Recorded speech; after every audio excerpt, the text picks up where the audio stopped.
I tell people all the time, I don't necessarily consider myself a leader. I consider myself a representative of great leadership, meaning there's so many good leaders around here in Coweta County and Heard County and Carroll County. There's so many good leaders that if I just listen to them and get a general consensus of what they're thinking, and I take that with me to the Gold Dome, then I'm gonna be a good leader. When I'm in the district, I try to do way more listening than talking. You know, they pay me to talk at the Gold Dome. They pay me to talk. They pay me to listen here. That is State Senator Matt Brass. And I'm Chad Reed, and this is Local Leaders. Matt grew up in Newnan, went to UGA. He worked for Congressman Lynn Westmoreland for 6 years before he ever ran for office. And he's now in his 10th year in the Georgia State Senate. And he represents District 6 of Coweta, Heard, and part of Carroll County. He's also the chairman of the Senate Rules Committee. And if you've never heard of that, here's what it means. 3 or 4 people in the state get to decide which bills come up for a vote and which ones don't. And he's one of them. In this past session, he passed a bill that protects Georgia homeowners from HOAs that had stopped answering to anybody. And that one cleared the Senate 53-0. And the governor, he signed it in May. Now, what you're about to hear isn't the version of him that you'd get on the news. We talked about why he thinks consistency is the most underrated trait in politics. The 3 fundamentals he came up with when he got elected, and why he believes data centers need a lot more listening before anybody gets loud about him, and what he hopes people say about him when he leaves office one day. So if you live in South Metro Atlanta and you're trying to figure out who's actually doing the work down here, this conversation is for you. Stick around. Of course, you endorsed Burt Jones. Mm-hmm. When you endorse somebody, what goes into that? Like, what's your mindset? For me, it tells my network of and my base of support. It tells them who I'm supporting, Mm-hmm. and then I typically, what I always do is I like to put out some sort of statement on why I'm supporting someone, and so then, you know, hopefully my network, my base will follow me. Mm-hmm. You know, and they don't always, Right. you know, but a lot of them will. Right. And then that way when my network gets asked, you know, and that's family, friends, coworkers, all that. When they get asked who's Matt supporting, then say, well, he's supporting Burt, and this is why. Yeah. Is it so that's part of it. The other Yeah. part is you got to get, you know, you're building name ID. So you got to get, that's what the signs are for. Signs also show when they're on private property, they show, you know, who's supporting. And so, you know, I help get signs out and things like that. So Yeah, because it's also a branding thing for you. Like you're pairing yourself mhm, with them. mhm. So you got to be careful on who you support. Right. Because of that. I don't just support anybody. Yeah, no, I wouldn't think Like, so. Like you got to be you pretty know, much and aligned with them. And to your point, I see all these attack ads going against Burt Jones, and I know they're lies. And so, you know, when you're lying about him, and this is who I've tied my name to, Mhm. you're lying about me too. Right. And that pisses me off. I mean, it does. Like Yeah. this, Rick Jackson is like, I knew the guy before he was a candidate. He's never been a candidate before. I knew him before that, and he had reached out to me because I actually introduced one of the first foster care bills in the state had seen in who knows decades, and it was a really good bill. I'm very proud of it. And anyway, he ends up reaching out because he was foster care. He was foster youth. So he had reached out, and he had always kind of supported Republicans behind the scenes, and those of us that were big on foster care, he supported us without us even asking. I never asked him for a penny, and he has sent me, you know, several $1,000s through the years. And also with Burt, when Burt got elected lieutenant governor, I went to Burt and I said, look, you know, we got this special judiciary committee that we used to have a Democrat that was the chair of it, so it basically doesn't do anything. Why don't we start sending all our foster care bills there instead of sending them to the big judiciary committee? And because in that big judiciary committee, things are getting bogged down because there's so much legislation going to that committee. And so here you got this really important stuff we need to be working on, and it's not taking priority. So let's send it to this other committee. Well, Bert takes it one step further. He takes that committee, renames it, and it's now Family and Children, and so that all the foster care stuff goes there, all the DFACS bills go there, and so now they're not bogged down into Judiciary Committee, and so because of that, Rick Jackson has always been a big supporter of Bert's, and then all of a sudden he's decided he wants to be governor. And like I see it, like there's been a change of who he is as a person, and so that kind of scares me. If someone's going to change that much as a candidate, how are they going to change when they're governor with all this power? And that's one of the reasons I've always supported Bert. Is Bert's always remained the same person throughout, and that's.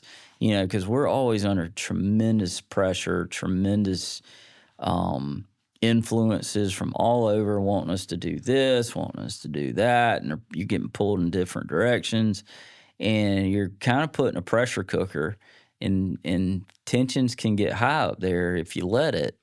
And Bert's always just kind of stayed calm and steady, and I think it's easier to make good decisions when you got that cool demeanor versus, you can't take the pressure.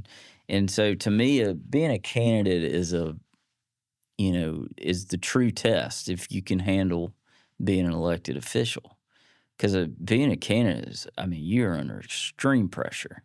All of a sudden, you're having to pour your heart and your mind, you're opening it up for the world to see.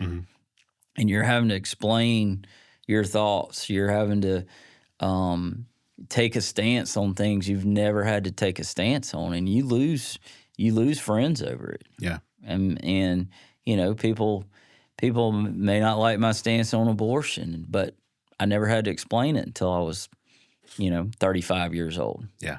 And quite honestly, I hadn't really even put a whole lot of thought into it until the first time I did run, and when I did, they, all of a sudden I'm like, all right, what is my stance on this? And I had to, but that one for me was easy. And then there's some real basic things that the way I was raised and my faith, it was just there were some basic things that were very easy for me. Yeah.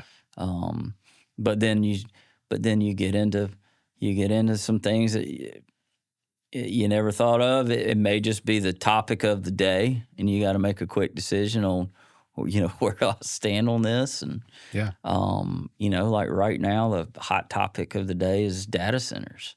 I haven't heard anything about that. Yeah, exactly. And so this kind of came out of nowhere for us, and it's a political issue. All of a sudden, and we're having to make, number one, you got to decide, like, all right, where do you stand on them? And then you got to figure, all right, how do I craft that message? Kind of where I've landed is, if I'm going to have a cell phone, if I'm going to use social media, if I'm going to have emails, if I'm going to use AI, then I know we've got to have data centers. All right. Or I know I've got to have data stored somewhere. Right. Okay. And so when I think about my data and I think about the sensitivity of it, do I want that stored in a foreign country? Absolutely not. And so then my next thought is, okay, well, if I don't want it in a foreign country, got to have them in the States. They're looking at Georgia. Why are they looking at Georgia? Our power's cheap. Our power's reliable. Our land is cheap. Our overall tax burden is good, or actually, I won't even say good. Our overall tax burden is great, and then our overall regulations, just in general, are business friendly, which is why we're constantly the number one state to do business. And so that's why they're coming here. Okay, so they're going to come here. They want to come here. So now we, as a society, we've got to decide, all right, where are we going to put them? All right. So do we want them taking up our ag land? No, I don't. I think that's going to be bad for our state. Because that's part of what makes Georgia great. Is the farmers. We're number one. We're number one. So ag is our number one industry. And if we're the number one state to do business and that's our number one industry, we've got to protect it. We've got to, in my mind, you all, I mean, looking at politics in general, like, for me, I always focus, you got to focus on your base and then you grow off of that. And you don't go against your base of support because that's your foundation. Once you rock that foundation, all the rest of it gets shaky. Same thing when you're looking at ag, our number one industry in this state. And so that is the foundation of all business in Georgia, in my opinion. And so if we were to put a crack in that foundation, the rest of it's going to crumble. And so yes, I agree. You got to protect that. And you got to protect that land. And so, so I think we got to get a little bit smarter about, I think locally we got to get smarter about when we're zoning. I'd like to see us, your industrial sites or industrial zoning, they now know what they need to be looking at. They got to be looking at areas that are close to the main transmission line. That way they're not having to cut across people's property, as we've seen a lot being talked about with eminent domain and things like that. And then they got to be able to have a water source as well. And so and a lot of them are looking at these. A lot of them are moving to this closed loop system where the water requirement isn't near as bad. You fill up the tank once a year and it recycles that same water.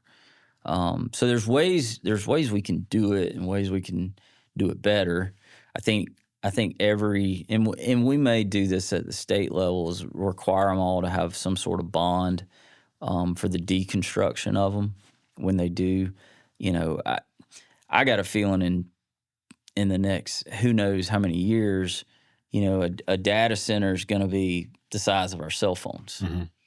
And so, well, computers were massive, right? Until exactly, yeah. And now this can do more than what something the size of this room could do.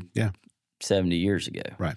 And so you think about the technology and how that's going to evolve. So you got to have they need to require, and a lot of locals are getting wise to that, and they're starting to require them pay for the company pay for a bond for the deconstruction of that property. And so I think I just think we're going through like this. It's so new, and we're going through these growing pains with them. There's people that just don't want data centers for various reasons, and then there's people that don't mind them but want them to go in industrial areas because it essentially isn't a. I mean, I guess you could call it kind of a manufacturing of data, right. So they belong next to a manufacturing plant. Right. So anyway, and that's kind of where I land is. Yeah, that's where I'm at. And I think that's where most people are. Just in what I've tried to sit back and observe, Same. listen, and probably more politicians I think need to do more listening than talking. And and I've watched it online play out and tried to listen to what's going on, and I feel like there's a small group of folks that love them, want them everywhere, whatever, and then I think there's a small group but very vocal group of folks that just don't want them at all, and then in between those two, I think is a larger group of folks that said, okay, we recognize we need them. Let's just figure out where we're going to put them. Right. I think, so you said something that has actually been a theme in the past several episodes of this is listening. And good leaders speak to listen, not to be heard. And I think that, I think politicians, from my perspective, I think that there's a rush to make a stand on something and to have an opinion. Yep. It's you got to get your message out. You got to stand up on something. Let's just breathe, figure it out first, especially with something like this. Like it's so new. Right. Like you don't want to. You can rush to have the opinion to be first, but at the same time, you run the risk of being wrong. That's right. And then that looks worse than That's exactly in right. hindsight. So get some information. Right. It's I think that listening and getting all the information before you make a decision, I think that that's the logical way to go in the situation. I think that there's part of me that, and I said this on one too, there's part of me, because this will tie back into what I want to talk about, what you said with Bert's event, that what he does very well and is lead from the front. And that's actually one of my core values as a person and a business. So I've had that one for years, and I know the importance of that. It would be nice for Coweta to be the blueprint of how these should go. Don't tell anybody else that. I don't want to be the lead dog on this one. Right, but there's a lot of drawbacks to that, right? Right. And so like you want to get the information, but at the same time there's a balance in. Well, there's leading from the front, and then there's the first out. And that's that first one out, that first to speak. Sometimes they're just a person on a walk because they're out. Right. They think they're out leading, and they turn around and ain't nobody behind them. Right. So I think there's a big difference, and I think sitting back and waiting can be leading from the front. Yes. Yeah. And just all right, let's get as much, like you said, get as much information as possible before we're going to step out there on the firing line. You think about military tactics. I mean, you want to know where the enemy is before you step out there and fight them. Right. So you got to know what you're dealing with, and then you can come up with a plan of attack, and then that's when you lead from the front. So, you're talking about somebody that changes, wanting to run for governor, or any politician that you see a drastic change in their personality and their character. Right. Good leaders are consistent. I agree. You think of the best leader where it's a politician, a football coach, right, business owner, whoever. Right. They're consistent. They have their ups and downs, but not night and day. Make mistakes, but they're still consistent. I totally agree with that. And so that's what we look for in a leader. If you look, let's look in Georgia politics right now. You got Governor Brian Kemp, who has an overall very good approval rating in the state, and I think that consistency is one of the reasons. I think you look at all the things that he's had to deal with. From the hurricanes, from the tornado we had, right here in Newnan, from the 2020 election, from the Now we just had a fire, Yeah. 30,000 acres burning in South Georgia. Hurricanes, major hurricanes, things the state has just never seen before. And it just seems like, I would say in his 8 years, he's probably had to deal with, on average, probably 1.5 major catastrophes every year. And he has just been very steady, very constant, very calm, didn't rush to quick decisions, as we discussed earlier. And that consistency, I think, is why his approval rating is so high. And of course, I left out probably the biggest catastrophe the world's had to deal with in our lifetime, and that was COVID. Right.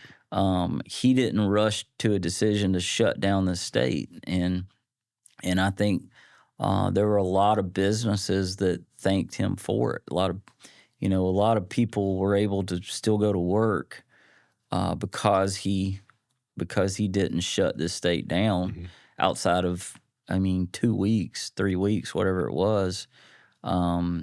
But he still kept those essential businesses open. Yeah.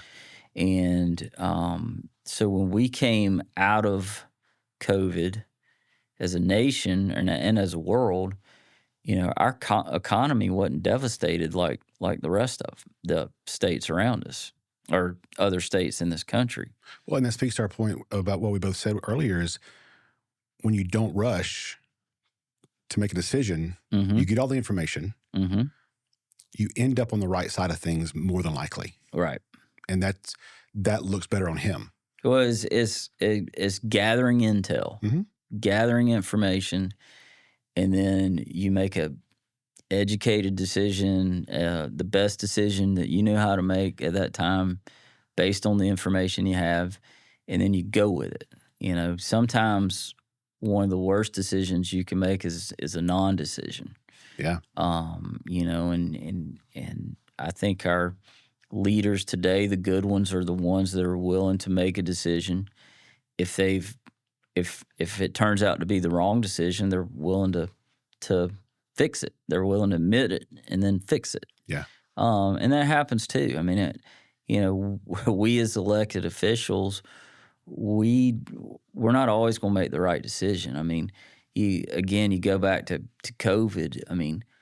Who had ever dealt with anything like that before? Nobody. Right. We were writing the playbook as we went.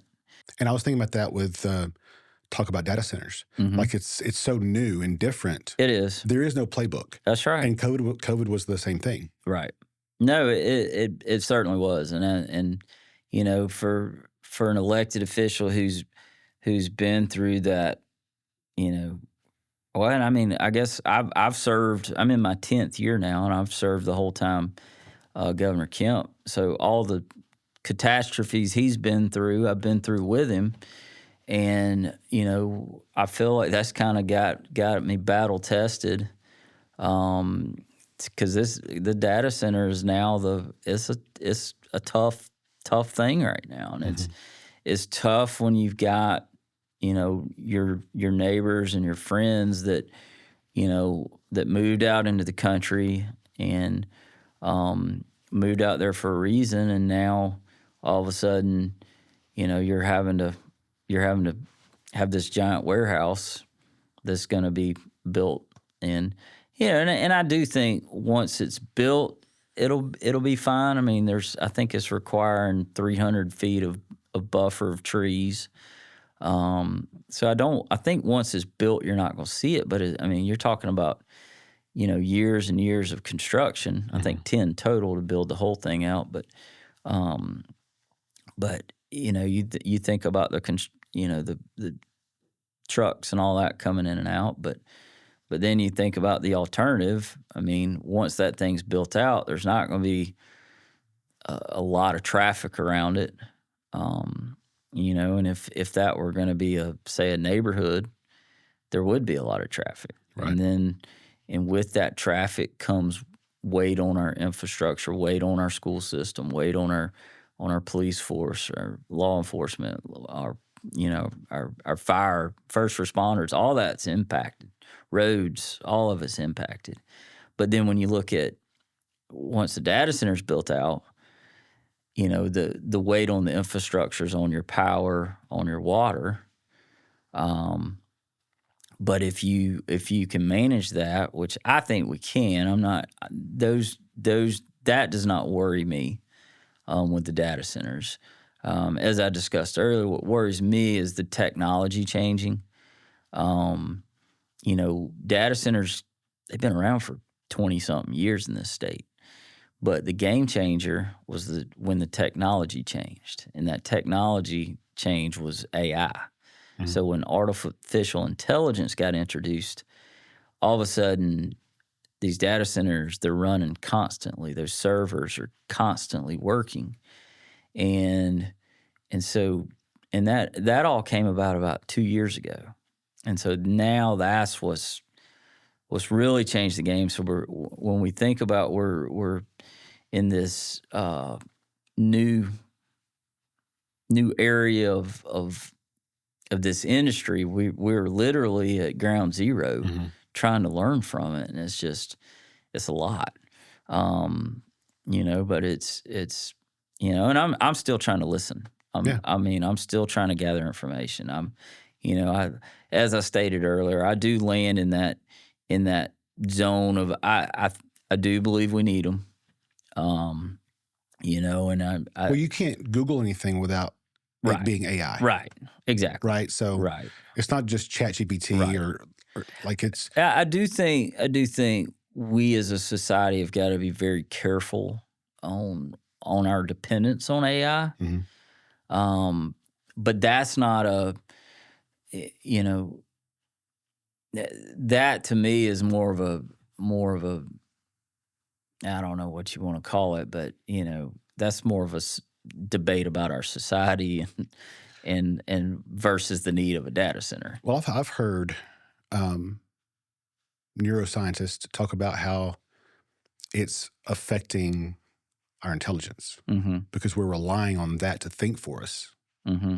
and not be independently thinking ourselves. Right. So there's that end of it. Right. Well, and that, not just think, but social interaction. We've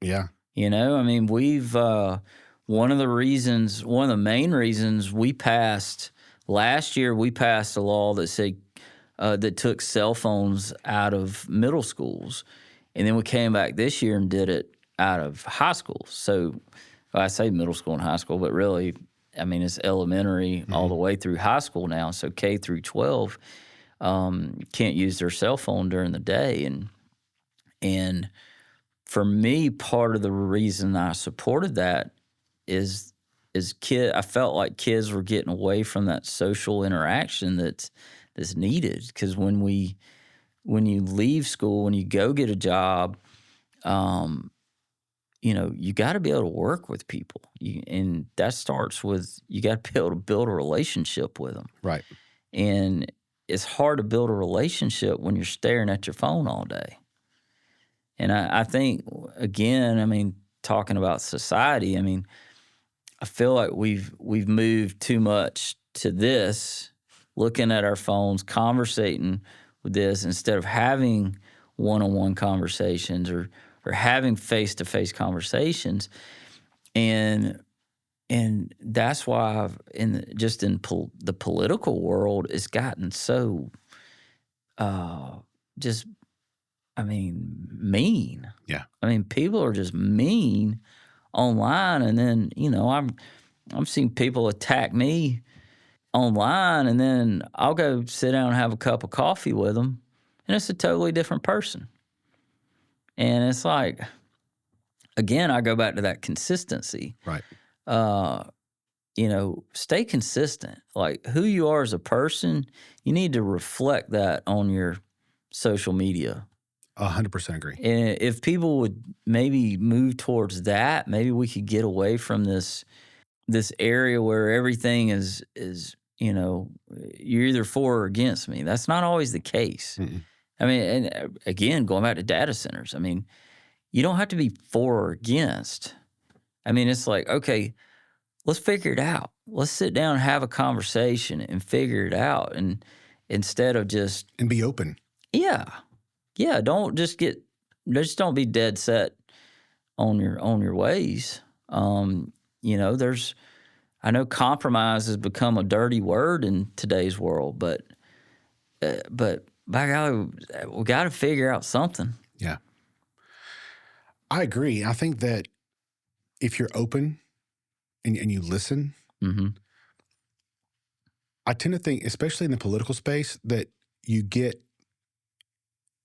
hammered for changing your mind Mm-hmm. and switching on an issue. Yeah. Because what's the intention? Is he paid off? Right. It's like, no, I saw more data. Right. Like that's not a bad thing. No, that's right. Like no one paid me. Trust me, look at my bank account. Mm-hmm. No one paid me off. This is just a thing of I got more information that not everybody may be privy to. Right. Or at least the message hadn't got out there yet. It's just be open to changing your mind. That's right. I think that or even just like I said earlier, admitting when you're wrong. I mean, I've been wrong plenty of times. I'm wrong all the time. Do you think it's frowned upon for a politician to admit that? I think it can be. Yeah. Because I think, especially in today's world where you're, pretty much anything I have said over the last 10 years, there's some sort of recording of it somewhere. And this will help. Yeah, that's right. So there's always going to be, well, you said this in 2017, mm-hmm. but you said this in 2020. Mm-hmm. Well, the world changed in those years. Yeah. And it changed a lot. And I, as a person, have changed. I mean, I got elected at age 38. I'm now 48. People in 10 years change. I mean, my kids were, when I got elected, my kids were 2, 1, and 3 months old. And now they're 13, 11, and 9.5.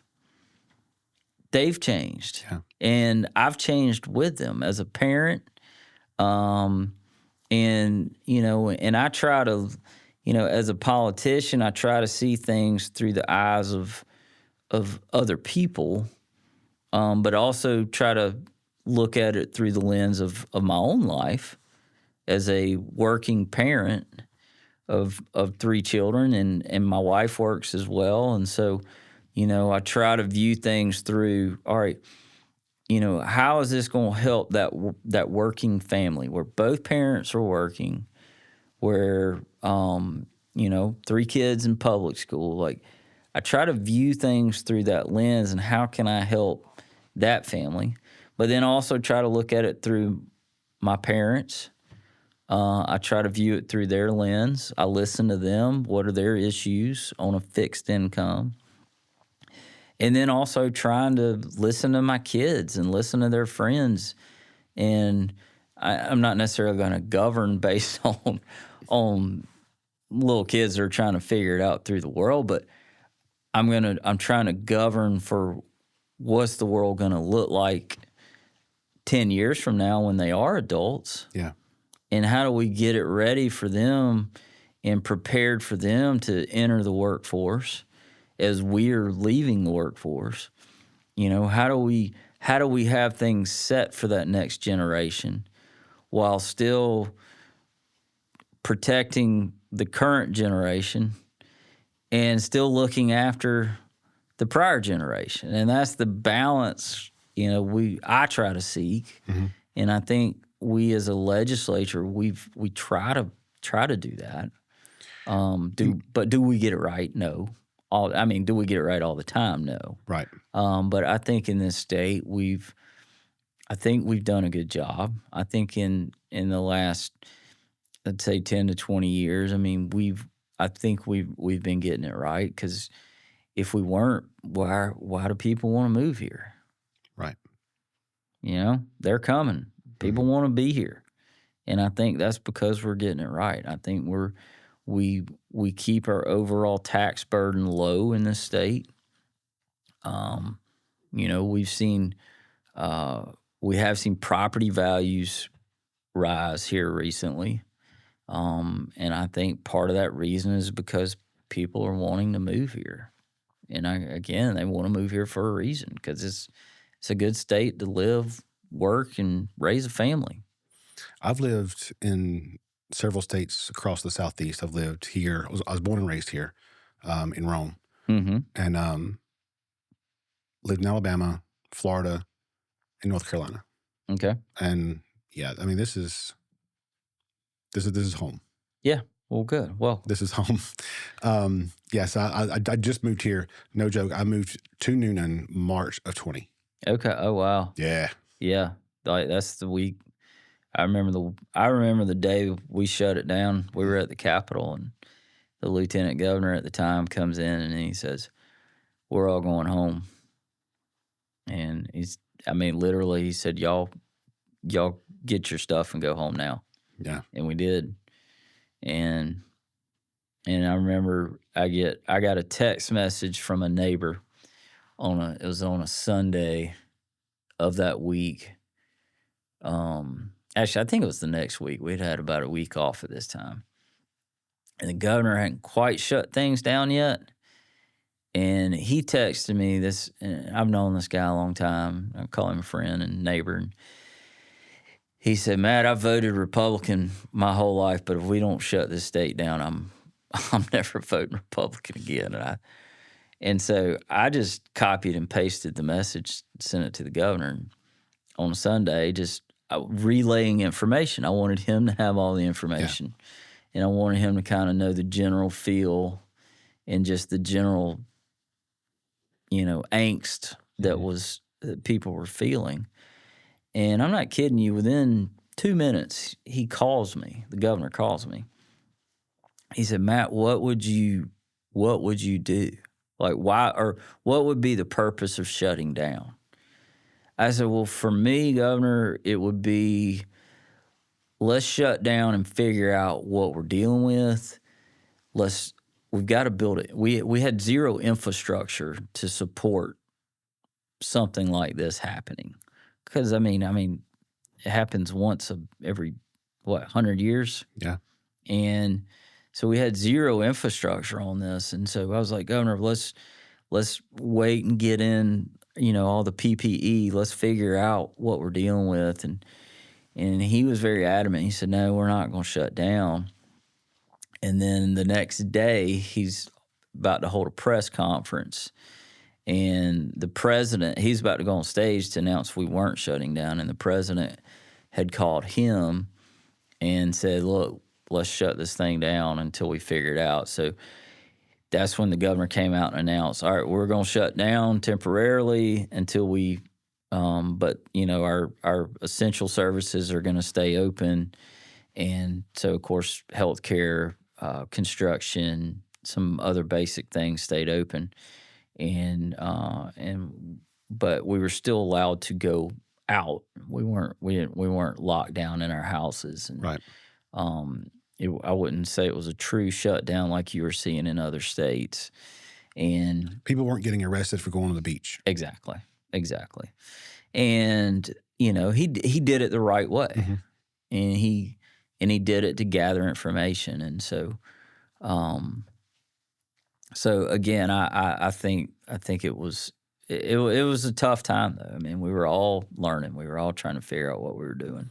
Yeah, like you said, there's no blueprint for that. No, there wasn't. And did we make mistakes in what we did? Yeah, absolutely. But at the end of the day, I think the no decision is worse than making the wrong decision in some cases. And I don't think there was any. I don't think the wrong decision overall did. No big decisions were wrong during that, but were some little ones. Yeah, absolutely. But you learn from them and move on. You do. And I bring that up because one of my favorite books is Extreme Ownership. Mm-hmm. And that book, when I read it about 5 or 6 years ago, it really changed my life and just how I think about it. Because I've owned businesses before up in Rome and have been a coach for years. and it reshaped how I thought of things as a person and a leader. And I thought that I always wondered why more politicians didn't take ownership of things when it might look better on them if they did. All right. Maybe that's good theory and a little naive. Yeah. But I'm curious your thoughts on that. Well, I think I guess there's just, look, there's different people have different styles, and that's reflected in politics. And for me, if I make a mistake, I'll own it. I don't mind doing that. I don't mind doing it publicly. Yeah. If I need to sometimes you don't necessarily. You might say something you shouldn't have said, and admit you're wrong, and but sometimes you might say something that everybody thought you were wrong, and turns out you weren't. So I think maybe that goes to the point of why isn't there more ownership of mistakes? And I think it does get dangerous if let's say you had a bad piece of policy and it just doesn't work, but you keep trying to cram it because you don't want to admit you're wrong. That's where we in politics where it gets very dangerous. And I think we've certainly seen that on some major stuff, especially at the federal level. You've seen it. Me personally, I never really agreed with Obamacare, and but that was a signature piece of legislation for the other side, and they've wanted to be right about it and have tried to cram it down states' throats. And on the flip side, we Republicans have said this is not good legislation. It's not a good path to fix health care, and have insisted on it. And the truth is, if we probably got the two sides could sit down together and work something out, there's probably something in the middle there that would work that we could afford. But they won't do it, and that's the danger to me. Is just it's really dangerous in politics if you get your mindset on something and you're unwilling to change your mind on it with all the information out there and and data out there that could maybe potentially go against what you believe in, or not necessarily believe in, but whatever issue you're trying to push. It's just very dangerous to take that mindset in. Do you think, and maybe this is more on the federal level than the state level, but do you think that part of the reason is because, well, I'll say from my perspective, it appears this way on a federal level, that they don't want to give the other side a win? I think that's real. At the federal level, it's real. At the state level, it's real, and at the local level, I think that's very, very real, and I think it's part of the reason we're in a bad place politically in this country. Yeah, I really do believe that. I think it probably. I don't know when it started. I do know it was going on when Obama was president. I do know that Republicans did not want to give him a win. And I think you're seeing it play out times 10 now. Democrats do not want to give President Trump a win. And again, I don't know when this started, but it is not healthy. It is not healthy at all. And so we gotta work through this. It's almost like it's not what's best for the state or for the country. It's what side wins. I think that's where we're at in this country politically, and it's at the federal level. I don't. How's it State different? level, Yeah. state level is a little bit different. I'll say this though. When I came in 2017, I would say it was not like that at all. And now in 2026, it is becoming like that. And we're a lot closer to that than we were 10 years ago. Do you think people are taking their cues from, yes, from the federal? I think, if a state rep or a state Senate candidate, if they're running on national issues, then when they get elected, they think they've got to govern on national issues. And that's not how you govern. Like, we control the state budget and state laws. I can't control Obamacare. I can't control. Now we can expand Medicaid, which is a part of Obamacare. And I think what Governor Kemp has done on the pathways, I mean, we've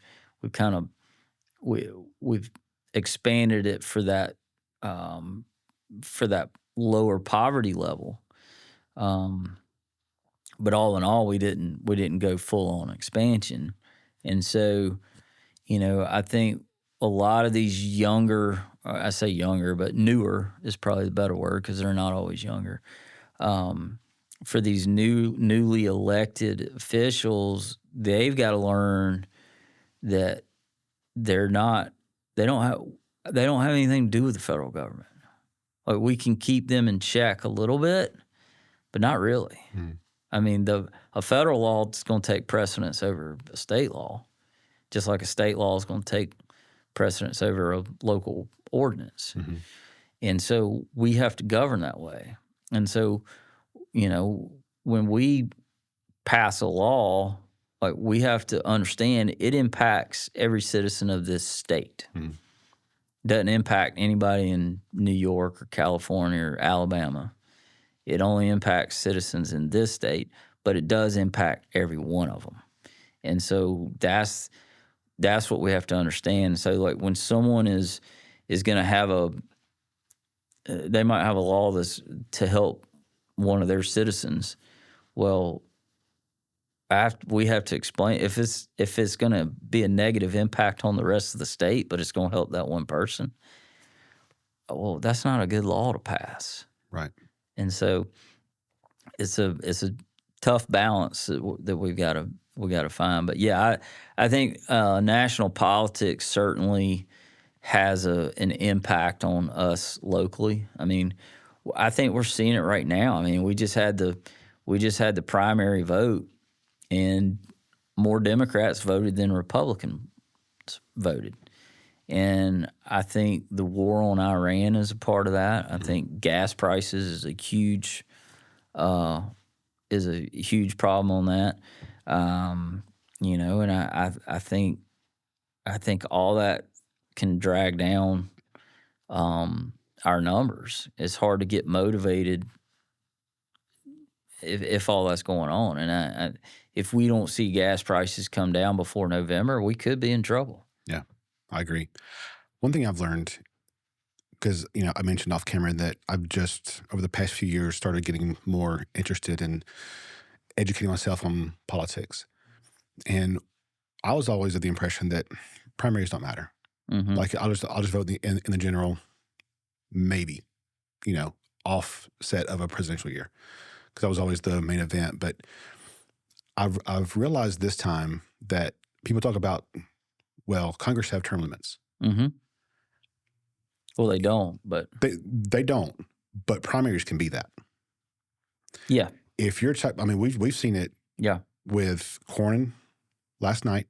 It's like you can make a difference in who represents you, whether it's on a state or federal level, right, during the primary, right, because people are going to vote for the name they know more than likely, the ones that are more on the outskirts of politics, right.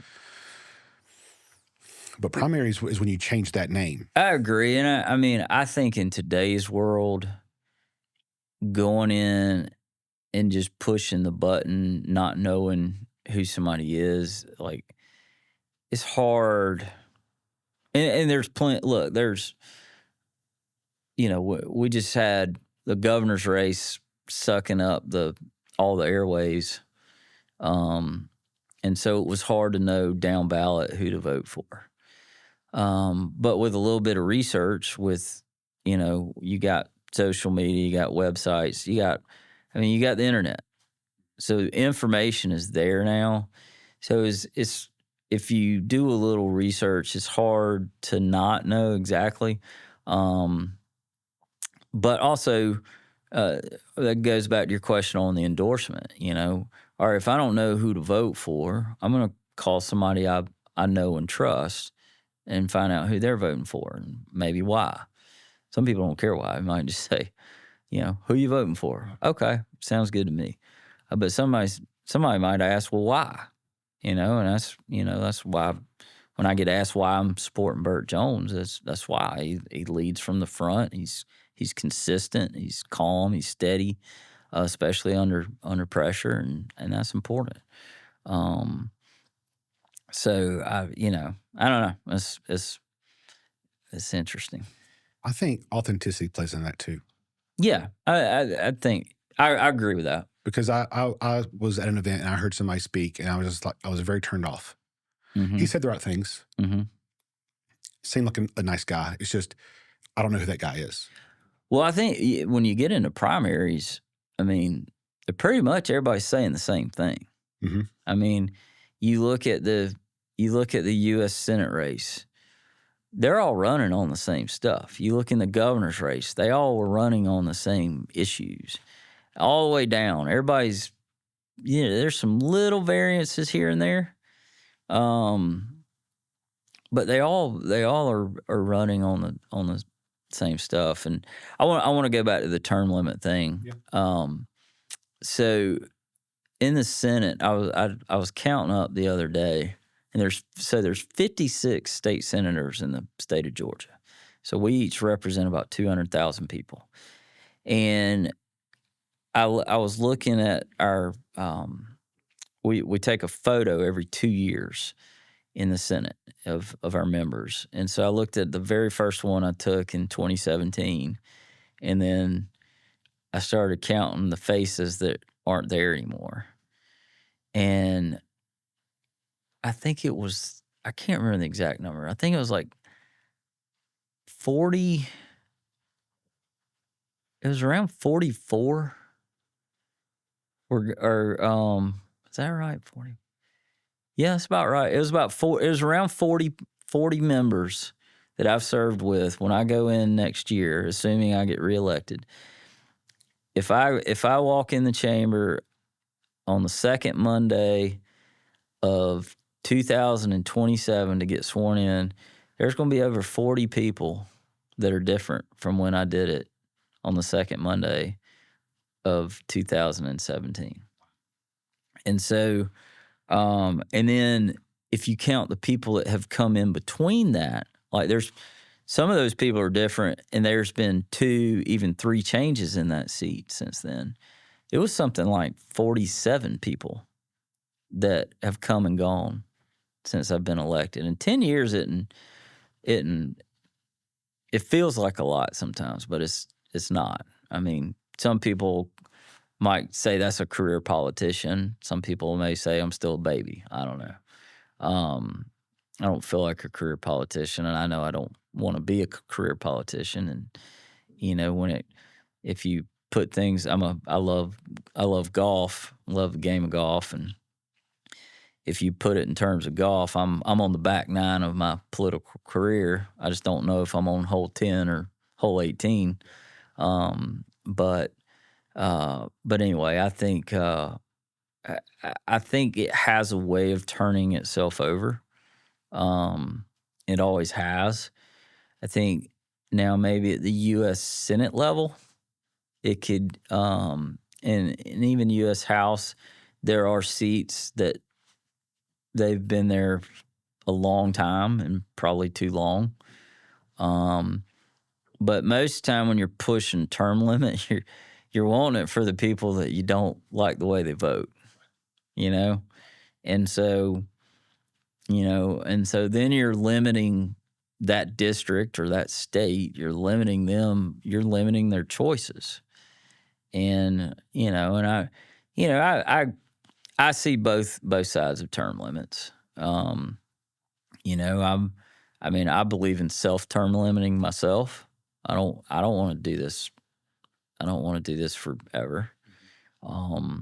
There's a lot of work that goes into this. There's a lot of pressure on me and my family. It takes me away from my family. It puts a lot of pressure on my wife to maintain a home and make sure our kids are being raised properly because I'm not there a lot. I try to be there a lot. I try to make a point to be present, and I'm probably there more than a lot of my colleagues, but at the same time, it is a lot. And so it's not something I want to do for the rest of my life. Do you want to pursue a different office?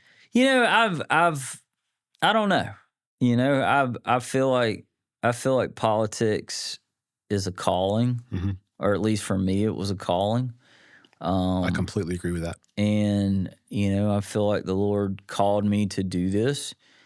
And if he wants me to run for higher office, he's going to need to call me to do that. And he hadn't done that yet. So I have no desire to move up.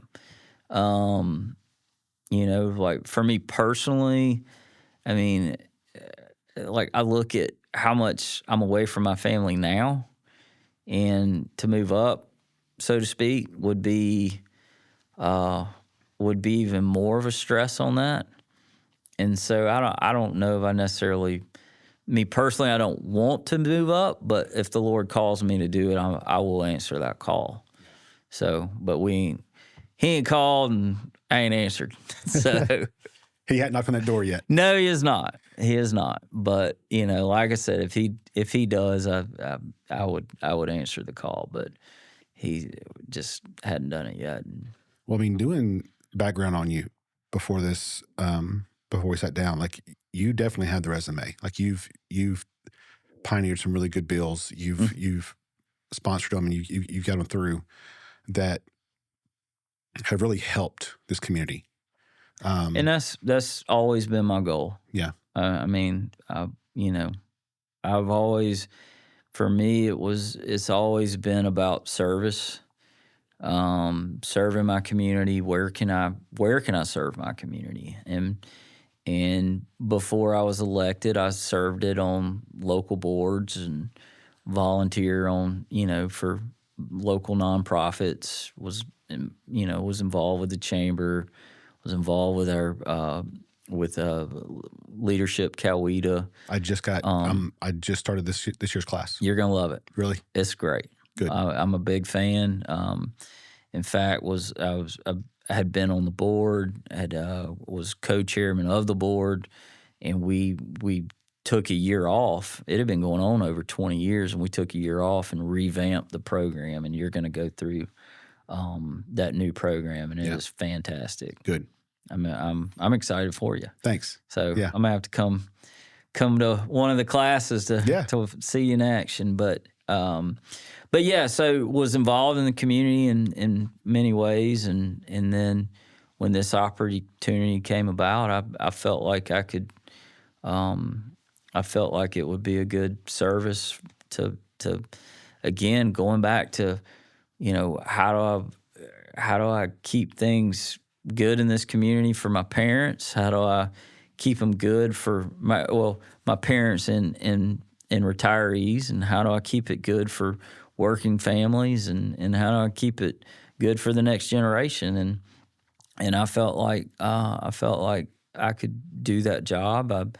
I learned under Congressman Lynn Westmoreland, worked for him for almost 6 years, and he was a great mentor to me, someone that he truly understood service above self and thinking about the next generation,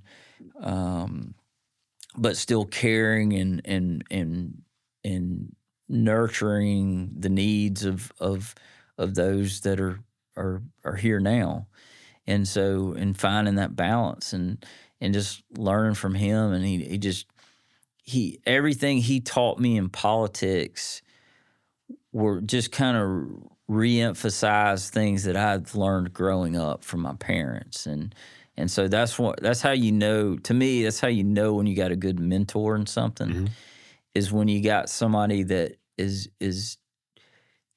teaching you the values your parents taught you, but applying it to, whether it be a business or in this case it was politics. And in Lynn, Congressman Westmoreland, he taught me that, and he taught me how to really interweave my core values taught by my parents and how to apply that into the political world. And I think that kind of helps you stay grounded. It helps you it helps give you guidance and direction and all that. And so, he was a huge blessing to me, and I think he was a huge blessing to this community. And we've been very fortunate in this state, but really in this area. We've had really good leadership through the years, from the local level all the way up to the congressional level. I mean, we truly have been blessed with just good leaders, and I think that's a testament to the people that send them there, to send us to where we're going. I tell people all the time, I don't necessarily consider myself a leader. I consider myself a representative of great leadership, meaning there's so many good leaders around here in Coweta County and Heard County and Carroll County. There's so many good leaders that if I just listen to them and get a general consensus of what they're thinking, and I take that with me to the Gold Dome, then I'm going to be a good leader. Yeah. And again, that goes back to all what we talked about earlier, gathering information. And I think these leaders around here have, through the years, have always been good listeners, and I've tried to be the same, is just listen and learn. And then, when I'm in the district, I try to do way more listening than talking.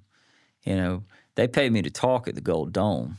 They pay me to talk. They pay me to listen here. I like that. So that's kind of my attitude. But yeah, I mean, I guess going back to your point, yes, I deeply care about this state. I love my state. I love Georgia. I was born and raised in Georgia. Moved to Newnan, Georgia at age 8. And just like you, the day I got here, it just felt like home. My mom said, we moved here the day before I started 3rd grade. And my mom said the first day I came home from school was just, I loved it. And I don't remember the first day of 3rd grade, but I do remember 3rd grade, and I do remember loving it. And just instantly had a connection with people and around this area, and just so I've always tried to do what I think is best for our community, but also keeping in mind what is best for our state as a whole. I'm glad you said that, because I've been trying to figure out a way to bring it back to that.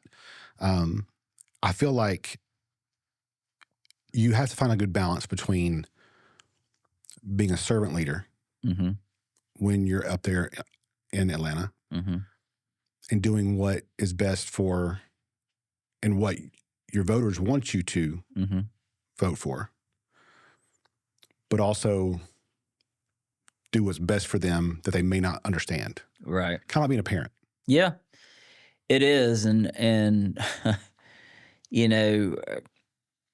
I was talking to a Democrat friend of mine years ago, and I was telling her, I said, I always remember that there's about 75 to 85% of the people I represent never voted for me.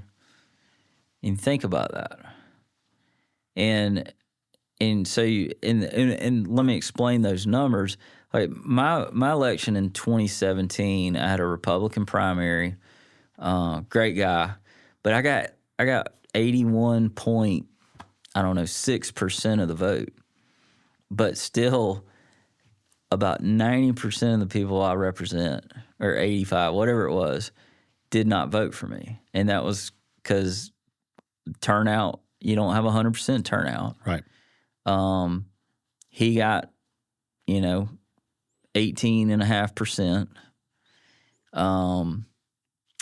You got a bunch of kids that you represent can't vote. You got other people out there that can't vote. And then, of course, like I said, the people that didn't vote. And so there's all these people that you represent that didn't vote for you. And so if you only take care of the people that voted for you, you're probably not going to govern very well. Right. So you can't just listen to them. You have to listen to them, but you also have to listen to everybody else. And so it's a delicate balance you got to find. Like, all right, I've got to take care of. I go back to what I said earlier on the base. I mean, you always take care of your base of support. When it comes down to, let's say there's a political vote, and we have political votes. If it's a political vote, I'm going to go with my base. I'm going to go with my core beliefs, but my core beliefs usually are the base. And so it's hard to, I go back to what I believe in, and what is the function of government, and for me, I tend to oversimplify things, but I go back to, I think government is there to protect life. I think government is there to protect your freedom, and I think it's there to protect your private property. And so when you think about things like that, and so I kind of go through that checklist, and if it checks all those boxes, it's a yes. If it checks none of those boxes, it's a no. Mm-hmm. And then if it's 2-1, you got to make a decision. Yeah. And sometimes there's bills that just have nothing to do with any of that, and then you just got to make a decision. And so you try to think, all right, does it help? Is it going to help this community? Is it going to help the area, the west part of this state? Is it going to help us? And if it doesn't really impact us, okay, is it going to impact, how does it impact the rest of the state? And sometimes it doesn't. It may just be one little small area that is going to impact. And, okay, well, does it help them or hurt them? And if my colleague represents that area and he says it's going to help his area, well, by golly, I'm going to help him. I'm going to help him help his area. Yeah. And that's people that I serve with, I think we all have to recognize that there's different parts of the state with different needs. Mm-hmm. And therefore, they're going to send a different type of legislator up, a different representative up to Atlanta to represent them. And so I recognize that. And, but what I need to know is, do you care about your people that you represent? Do you care about your state? And if you do that, and I can trust you, you're going to tell me the truth on things. When you come to me and say, look, this doesn't impact you or your people, but it does mine, and I need your help, then I'm going to help you. Yeah. And that's kind of, I think, when I did get elected, I wanted to kind of, outside of my core values, I really wanted some fundamentals that I felt like were going to help me. be successful. And fundamentals are when you're under pressure, if you stick to your fundamentals, that's kind of how you get through it. And so what I came up with, and this was, had some help from others that, Congressman Westmoreland, he always talked about the value of relationships in politics. And so to me, I felt like that was a key fundamental. Like you can't go burning bridges in politics and think that you're going to be able to be successful. Right. Because when I have something that might only impact Coweta County, I've got to go to my colleagues and convince them that I need their help.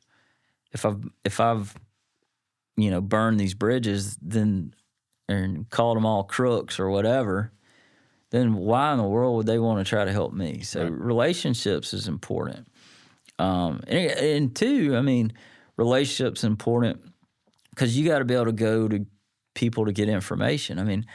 We're voting on stuff that we don't have any, we may have zero knowledge on. Like, I don't know anything about data centers outside of what we discussed earlier. Mm-hmm. And all that I've learned in the last 4 months. You asked me something about data centers a year ago, I didn't know anything about them. And so I'm learning, but that's why you got to have relationships with, and I like to have relationships with both sides of an issue so that I can go get that information. I want to hear both sides of an issue so that I can make a decision. So relationships was a key fundamental that I felt like I needed to have. And I always felt like that was going to be a strength of mine anyway. I enjoy people as a whole, enjoy being around people, I enjoy learning from people. And so that wasn't going to be an issue for me, but it was, to me, was a key fundamental. Another key fundamental was going to be communication. I think once you figure out where you're going to go on an issue, you got to be able to communicate what you're doing and why. And you need to be able to, that includes writing, that includes social media posts, that includes going on, being able to speak, being able to talk to people, being able to talk into a microphone. All that I felt like was going to be a key fundamental for me as an elected official. And then the third and final thing, I felt like timing. Like you can have the best idea in the world, but if you do it at the wrong time, it's not going to be successful. Mm-hmm. And so, so I felt like that was an area that I needed to really pay a little extra attention to, especially being newly elected. And even today, like I try to focus on those three fundamentals, especially when we're getting in tough times or having to make tough decisions, or we're learning about a new issue that is a tough issue. Yeah. If I can use those three fundamentals, that helps get me through those tough times. Absolutely. You have to have your core values, mm-hmm. and you have to have your foundation. Right. And I would think that too, under all that foundation is your faith. Oh, absolutely. And that, yes, those build on that. Yes. Like, so it sits on that. So that's the underlying. Well, and there's a little difference here. I think your core values are kind of more of I'd say maybe your inner fundamentals, if mm-hmm. you will. Mm-hmm. And then more of your outward fundamentals are the three things I just discussed. Right. But, on the inside and on the everything starts with my faith, and then next is my family, and then next is my community. Yeah. And that's those are kind of my core values. Just hearing you speak, it's like your faith shaped your beliefs into what you believe mm-hmm. politically. Absolutely. And add those core values into it, and it really expands it more, and it really shapes it molds you into the politician that you are. It does. I mean, it molds me into the person I am. That. And then that person, what I want people to know about me is like the person you elected is the person that I am. Yeah. Like you're not getting something different when I go to Atlanta to represent these people. They're not getting something different. I'm not gonna I'm not gonna say one thing into a microphone and then turn around and say something else when the microphone's turned off. It's like, earlier when I didn't even know we were recording, but I didn't say anything I'm ashamed of. I didn't say anything I'm scared to be out there. I mean, it's my heart and it's Right. what my thoughts are, and you feel free to use whatever you want. And I try to stay consistent in that. But yeah, it's but again, that goes back to the way I was brought up by my parents was stay consistent in who you are. Just don't be one thing here and another thing over here. And I won't say I've had to try to do that because I've never really felt like that's taken any effort for me. Like I think that's just who I am. Yeah. And I think that's who I am because I think that's who my mom and my father are. I mean, they're pretty consistent people in who they are. I mean, they're not doing one thing at church on Sundays and then another thing, at home. Yeah. They're pretty consistent people. And I think I am too because of them. There's that word again. Consistent. Consistent, yeah. I think that's an important word in politics. I agree. Maybe I need to add that as a fourth fundamental. Stay consistent. And I when people ask me, I get called somewhat frequently either by someone that's thinking about running for office or someone that is running for office and maybe for the first time, and they'll call for advice. And that's one thing I tell them, like, stay who you are. Don't run as something you're not. Yeah.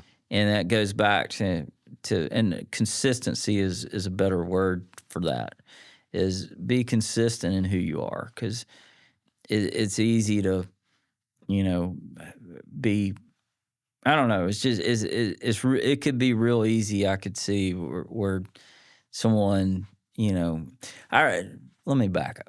I remember so the first time I ever ran was in 2011, and my brother had a friend that was in the legislature at the time, and he had called him for advice, and that guy had said. He said, well, tell him he needs to put on a suit and tie, even if it's just to walk out to the mailbox. And I was like, really? That sounds like a little much. Mm-hmm. But I've, like, everywhere I went, I'd put on I didn't necessarily put on a tie, but I'd put on a coat, and I'd go out all dressed up. And I lost that election. And I don't think I got away from who I was. I was trying to put on this persona that I'm Yep. This is who I am, but it really wasn't. Mm-hmm. And I really didn't even think about it till after I got done, after the election was over. And I'm like, well, I'm a dummy. Why am I trying to be something I'm not? Well, you don't know what you don't know. Well, you don't, but the other part too is then you get elected. You're getting elected as this person, but you're really this person. And that, to me, that just sounds miserable. It's exhausting. Yeah, you're trying to be this person, but you're not. And it's exactly right, exhausting. It's exhausting for me to even think about. No joke. It's so important. Like, I think authenticity plays such a big role into relatability and likability. I agree with that. And because there's people that I know that every time I see them, they're putting on a performance. Yeah. And I know they are. Yeah. I know several folks like that. And I'm just like, is that not exhausting for you? Yeah. It's like you have to put on a performance when you're speaking to people. Mm-hmm. And maybe that's them, but to me, it comes off as a performance. Right. And I would rather you just be me. Right. And if that gets me far in life, it does. And if not, that's cool too. Right. But I would rather not be so tired from I agree. being somebody else, because it's like your parents tell you, when you tell a lie, you got to lie to cover up that lie. Mm-hmm. And it's a spiral that you got to keep on building. Well, on then you got to remember what lie you told. Yeah. To stay consistent. Yeah. So that's just, you have to be. It's too much. You have to perform, and you got to be this person 24/7. To match the perception of you. Mm-hmm. And I wouldn't want to do that. No, same. Yeah, I just wouldn't. I think that is consistency comes from my impression and my perspective of you is there's the faith, there's their 3 core values. Mm-hmm. And as long as you're sticking to those, consistency comes easy. I think so. I mean, it's not, I try to, I don't know. I'm just me. I don't know how to explain it.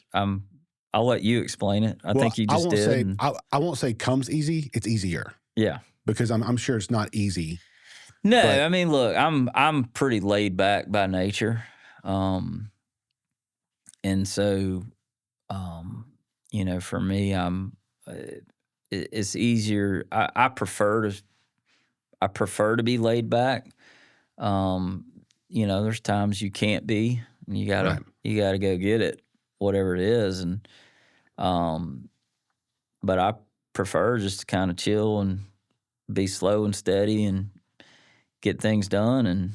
And that's, that's who I am. And it's worked. When it comes to, when it comes to being a state senator, there's the political side and then there's the policy side. And, and sometimes those two go together. At the state level, it's not near as much as you see at the federal level. Right. And, and sometimes if you're trying to make change, sometimes you got to take that slow and steady approach. If you want to use a football analogy, there's, you don't have to throw a Hail Mary every time to make change. Sometimes you take the first downs. Mm-hmm. Sometimes it takes you 1, 2, 3 plays to get that first down, but you inch that ball forward. Sometimes you just got to run the dang ball. Yeah. Sometimes you got to run the ball. Every once in a while, you got to punt the ball. You do. And call audibles. Yep. And so, and that's kind of how I've approached my life, and that's kind of how I approach policy is, if it is the wrong policy and we don't know, I mean, it's going to be better to inch towards it anyway.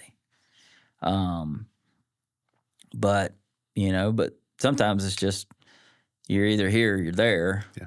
And, sometimes that's the case. But most of what we do, there's a way to move slowly. Right now, perfect example is the income tax. Mm-hmm. When I came in, it was over 6%. Last bill we passed, and we've been inching that down over the last. Let's see, we did it the first time we touched the income tax was in Governor Deal's last year, and we've done it, I believe, in 6 out of 8 of Governor Kemp's years. So, 7 of the 10 years I've been in, we have reduced the income tax, and we would like to eventually get it to 0, but it does make up about half of our budget. So to cut it off like that would be very irresponsible because that's got to be backfilled some way, or at least some of it does. Yeah. Or you're going to lose. People would lose some very core and key things they need. And so, anyway, so we've got to be wise about it. It started over 6%. We're looking at 3.99 in the next few years, and then we'll hopefully keep inching that down to zero or close to zero. Yeah, I'd heard. I went to a chamber event here a few years ago, and that was the first time they had talked about the goal is to get it down to no income tax. Mm-hmm. And that was the first time I met you or talked to you in person. And it has taken a while because Mm-hmm. it's not something that you can just say, okay. No, you can't. You know, That would be, I mean, of a almost $38 billion budget, Yeah. roughly 20 million, give or take some, comes from income tax. And so all right, if you cut it off completely, you backfill it, or you cut things that I just don't know that you can Right. cut. I mean, we're Right. talking education takes up almost half the budget. If we don't want to cut education, and so then you would essentially, if you didn't backfill it, all you're left paying for is education, and everything else goes away. You got law enforcement, public safety stuff that's taking up a decent portion of the budget. Healthcare takes up, I don't know, quarter of the budget. I mean, that's some key things we need. Yeah. Roads, Mm-hmm. we need roads. And so you got to do it responsibly. You do. I mean, it's like not on the same, obviously the same level, but running a household budget. Mm-hmm. Like you got to plan for the future. That's right. You got to put back enough to plan for the future. That's so right. You just can't just snap your fingers and pass a bill and be like, okay, zero income tax. That's right. That'd be nice to get to that point eventually. Yeah. Well, I think it's okay. Going back to your home analogy, it's retirement. It is. You're talking about retirement and where you're going to go to zero income. Yeah, that's perfect. And so how do you afford your house? How do you afford your daily living? You plan for it. Mm-hmm. And so I think that's kind of similar to what we're doing now. Yeah. We're planning for it, but you got to do it slowly. So not just on that, but as far as everything in general, do you have a positive outlook on where we are moving as a state? As a state, I do. You do? I do. I think we're certainly having growing pains right now on everything. I mean, people are moving here. I think our overall tax burden is good. When you're looking, I mean, I know our property taxes shot up around COVID, right after COVID, and I think we as a state came in and kind of we put some parameters on assessed values and how much they can go up in a year.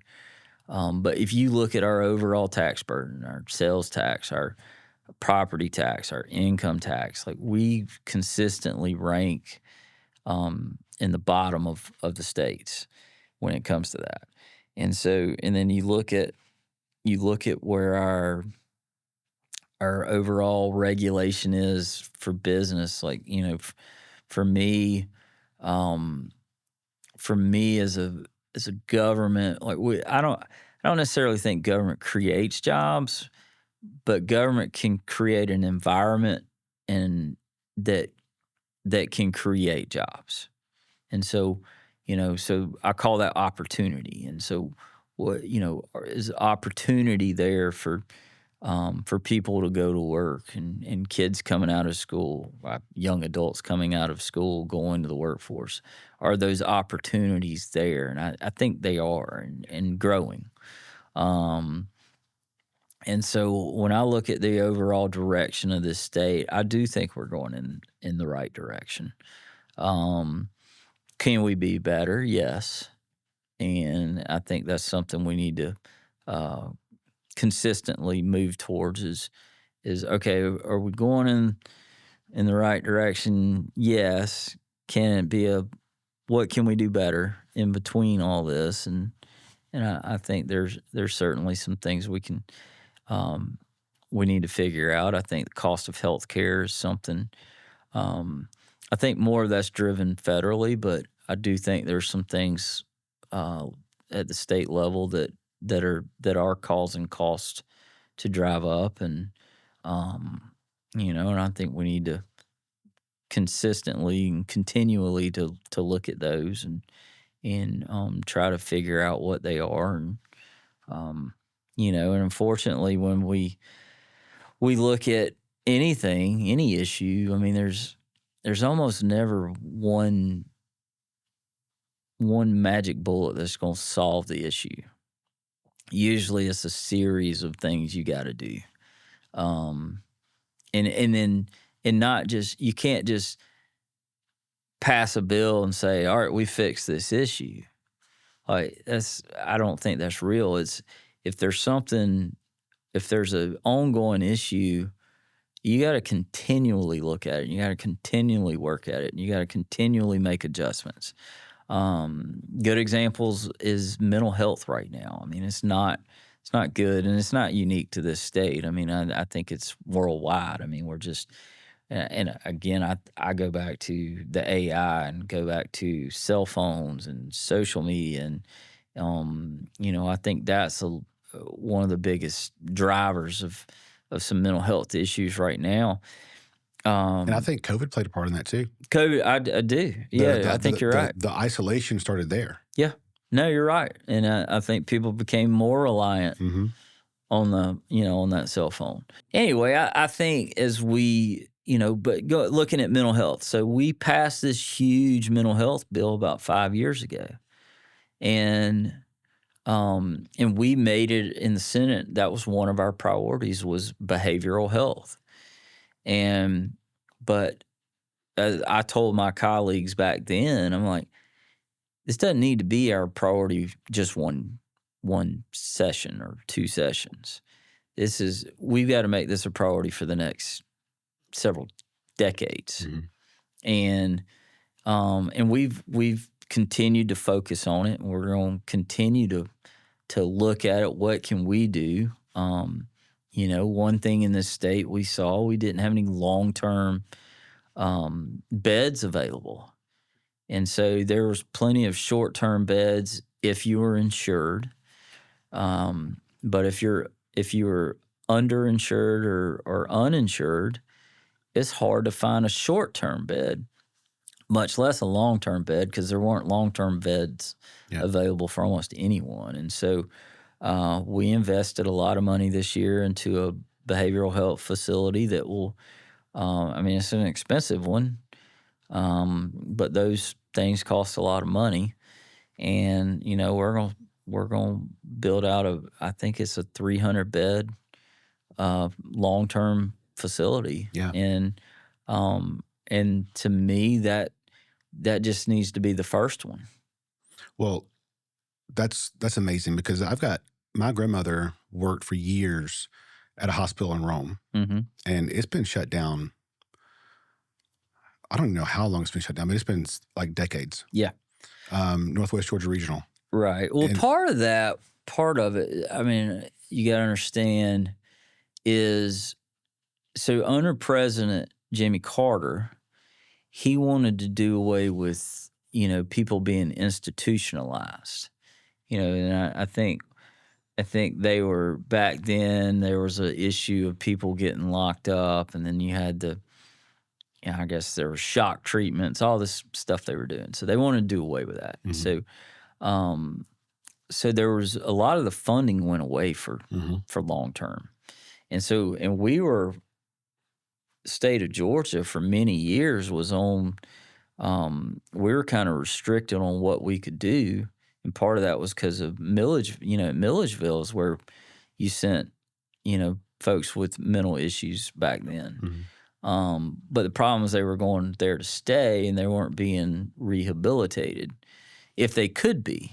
I'm pretty sure that's what Rome was. Yep. so you had Rome, you had Milledgeville, and I think there might have been even one other area. And so nationally, we went away from that model. And so when the funding wasn't there, we as a state, we couldn't afford that.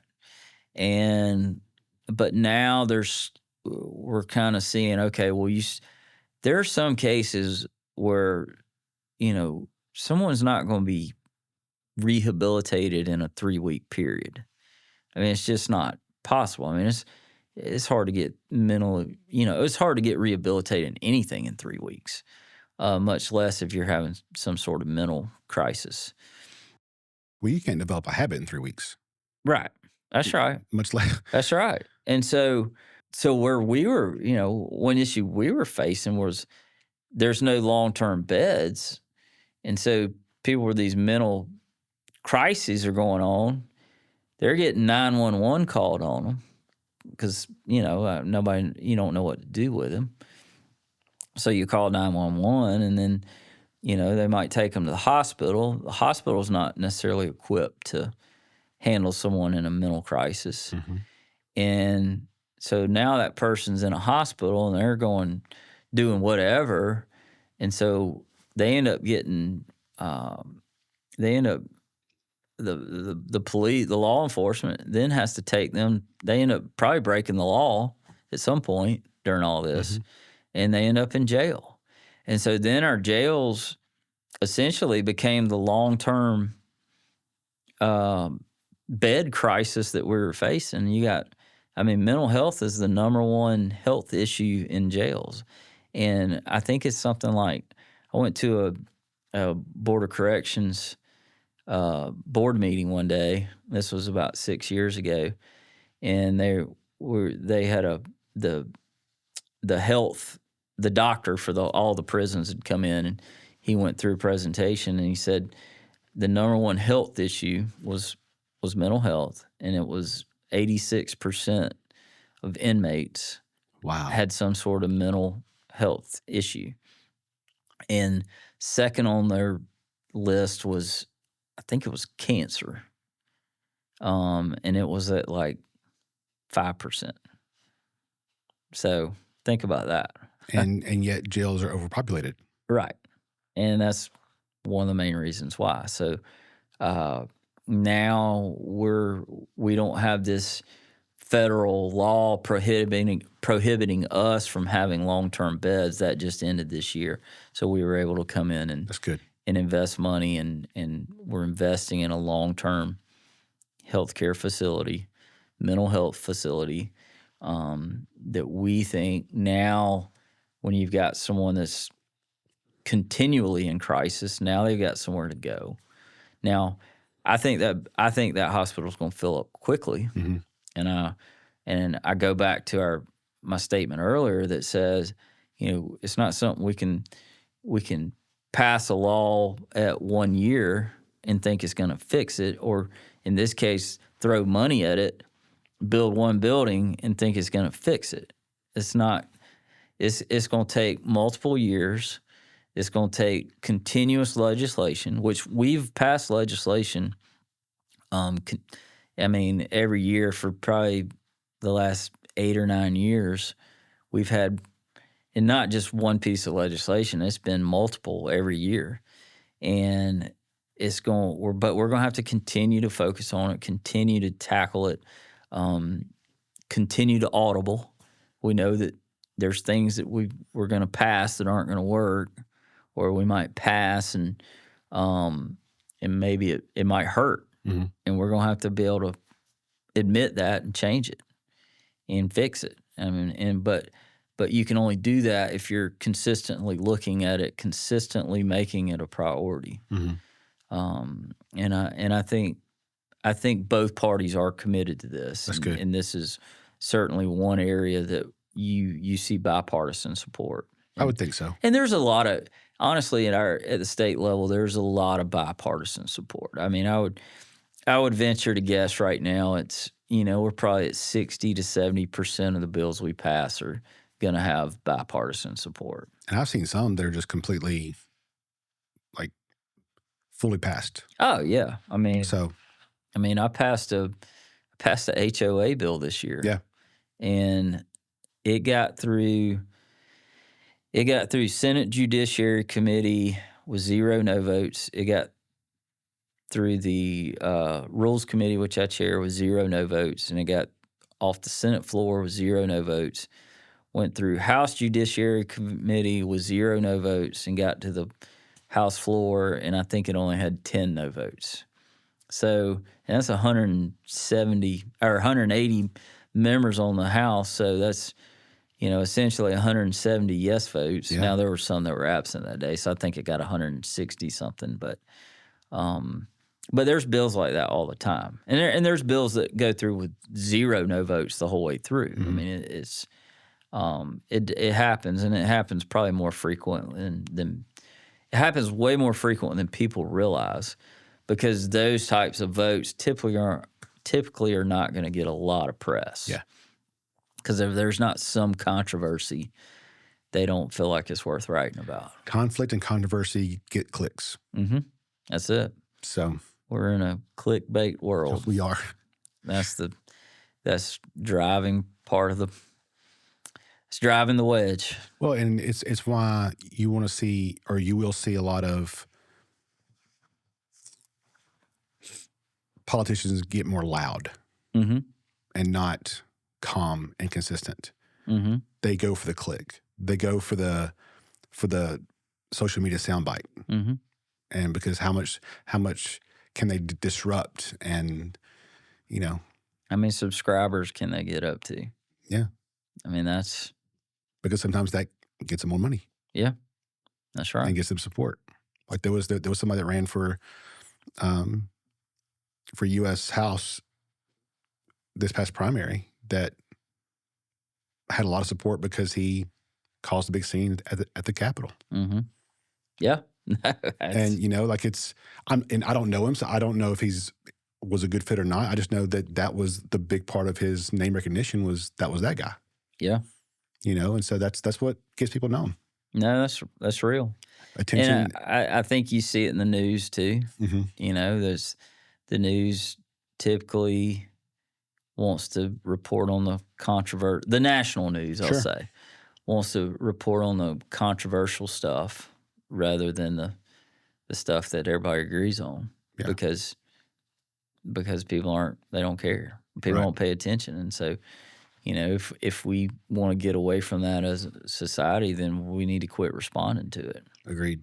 And that's, looking at right now in some of these campaigns going on, there's a lot of negativity going on, a lot of attacks, and the sad part is it works, and for those that are tired of it, then we got to quit responding to it. Yeah, I think that what we've seen is the first time it happened, and then people started going up to that level, and then that got numbing.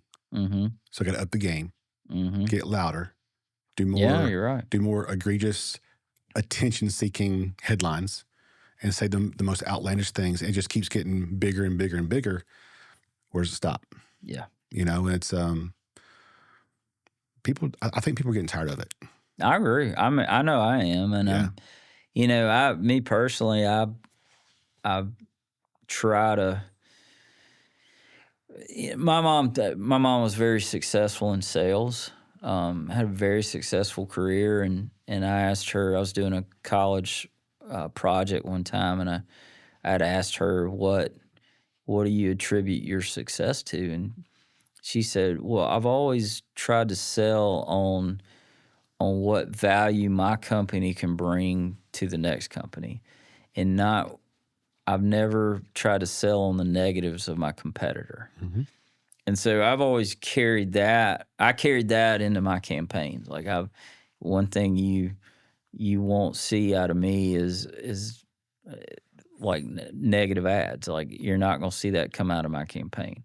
Now, with that being said, you see people, you see other entities, you see other people might go negative, and I hate that, because that's not representative of me or who I am. Right. But it does happen.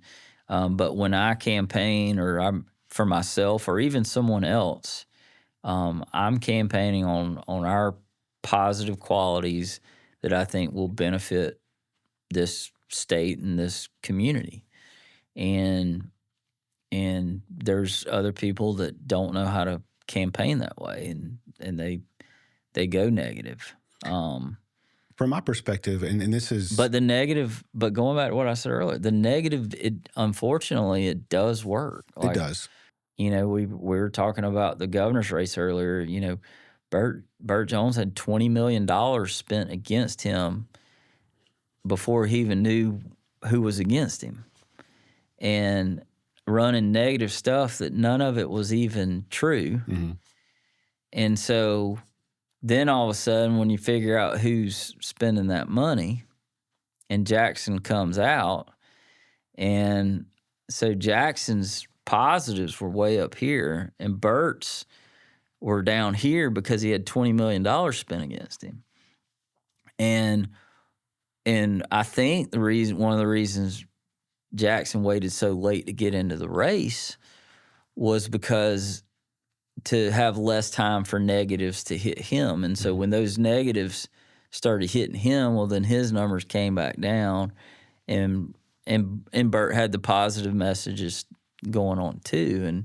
And that's when you saw his numbers, Burt's numbers, actually, he surpassed Rick. He in the last couple weeks leading into that primary. And so, and I say all that to say the unfortunate part is the negative stuff.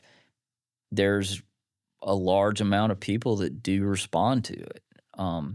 There's also maybe the silent majority, if you will, that is tired of it. I mean, I've never believed in campaigning that way, at least not for myself, and have tried to stay away from that. And I don't remember ever personally my campaign ever sending anything out negative on anybody I've ever ran against. Do you feel like there's a time to punch back though? Yeah, I mean, there is. I mean, the hard part is though, it's expensive to going negative is expensive. Because you've got to say the same thing over and over, the same message, and you got to pump a lot of money and effort into that. But I do. If someone went totally negative on me, and they were a real threat, then I'm probably gonna punch you back. Because I feel there's a time to, like, I'm not gonna go negative. Like, if I was running, I wouldn't either. Right. But I'm also not going to just stand there and just keep getting punched the entire race. Like, there's, you wouldn't do that in a fight. Right. Right. No. You would punch back. Right. Might still get whooped, but right. But I'm gonna go down swinging. 100%. And I think that because to your point, it's scientifically backed that it takes the human person to hear something 8 times to put it to memory. Mm-hmm. So you've got to spend a lot of money, and you got to keep hammering that out. I think the negative stuff's even less. Like if someone says something negative about you, I think it's also scientifically proven that it takes less times for you to remember it than it does positive. Mm-hmm. And so, look, it's something that's been part of politics for a long time. We all hate it, and I think maybe that's part of the frustration in politics in general is you got this negative stuff going on, and so whoever comes out of whatever election, you got a group of people that hate them because of all this negative stuff that's gone on, that had been said, whether it's true or not. And so that's the whole other side of it too. Yeah. And don't get me started on that. So has somebody been elected to either the House or the Senate, and they got there because they just went completely negative and just hammered and won that way. And when they got there, you kind of, like the rest of the body just kind of didn't respect them enough because of that? I don't think it's the rest of the body didn't respect him because of that. The first part of your question is yes, there are people that have gotten elected sure. on negative, Sure. full-on negative campaigning, bashing the system, bashing everything, whatever. I think, and we talked a little bit about this earlier, like if you get elected as that person, well, you got to continue it. If that's the candidacy the candidate you're gonna be, and you get elected as that candidate, well, now that's how you've got to govern. And I think when you try to govern that way, or you try to be an elected office that way, because you're probably not governing if you're doing it that way, but you are an elected official, that's when you lose the respect of your colleagues, because you're not trying to help. Yeah. You're intentionally trying to hurt. And That and makes yes, sense. there are some issues that you do want to hurt. You don't want them to see the light of day, but again, there's some issues that may just not impact you or the people you represent at all. And again, we talked about this earlier. That's when you, if there's I think it was the Dalai Lama said, if you can't help someone, just don't hurt them. And so to me, I try to help people. If I can help you, I'm going to help you. If I can't, then I'm just going to get out of the way. There may be something I just don't believe in. Well, in that case, I may try to hurt it. Right. Or hurt the issue, not the person. Yeah. And that's where you got to draw the line. But I think at the end of the day, that if you're going to run just an all-out attack campaign, then you've got to be that person once you're elected. And is that, for me, is that who I want in an elected official as a leader? Do I want someone who's going to do nothing but attack others? And you're clearly got nothing you can run on. If you're beating up on others all the time, then there's probably some inner qualities you lack. It's a bully. Yeah, exactly. I think that for me, and this is just completely my own opinion and perspective, I want somebody who, when it comes time to go cast a ballot, I want to know this person, because I've heard them say this, how they're going to make my life better. Right. Because that's what, in business, that's what we do, right? We talk to our audience and our customers. This is how my product makes your world better. Mm-hmm. That's how we sell. It's the same thing. Right. Like I don't care about what this guy does. How are you going to make my life better? Yeah, that's exactly right. What policies do you have that is going to help me, my family? Mm-hmm. And that's all I care about. I could be in the minority, but that's for me. That's what it is. How am I going to be better, and my family's going to be better? How are we going to be safer?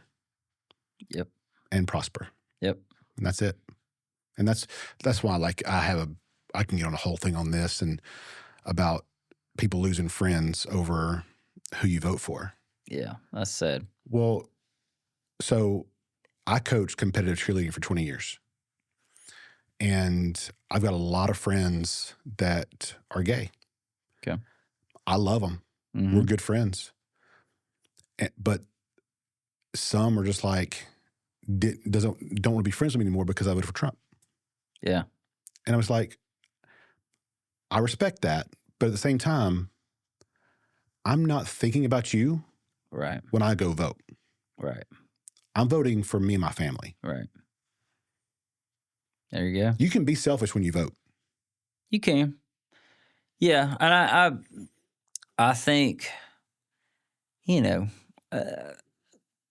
well, I guess I think of it two ways. I look at, all right, does it help my family? Is this person going to help my family? Or is this person going to hurt my family? But then if I ultimately decide that, really maybe neither one of them are going to impact my life one way or another, then I look at, all right, how's it going to impact my community? How's it going to impact my state? Those are things I care about, and I think I think if you kind of go down your list, ultimately you land on who you're going to vote for. That's the sad part of where we are in today's politics is you shouldn't lose a friend over how you vote or maybe even how you feel about a certain issue. For me, I was, my religion, it taught me not to judge others. And that's, to me, a core part of my religion. Yeah. So whether I think you're right or wrong, it's not really my decision to determine that. We're called to love everybody. Yep, exactly. Exactly. And I'm the same way. Yeah. It's like, I don't care who you are. Right. I'm going to love everybody. Right. Unless you try to hurt me and my family. Right. Then we're going to have issues. I'm with you there. But if you're not hurting me and my family, I'm going to show you respect and I'm going to love you. And if we could all get back to that, then it'd be a much better place. But unfortunately, we're so far from that in today's world that, it's tough. It is. It's tough, but you try to instill that in your children that you respect everyone, you love everyone, and don't let a bully come in and push you around. No.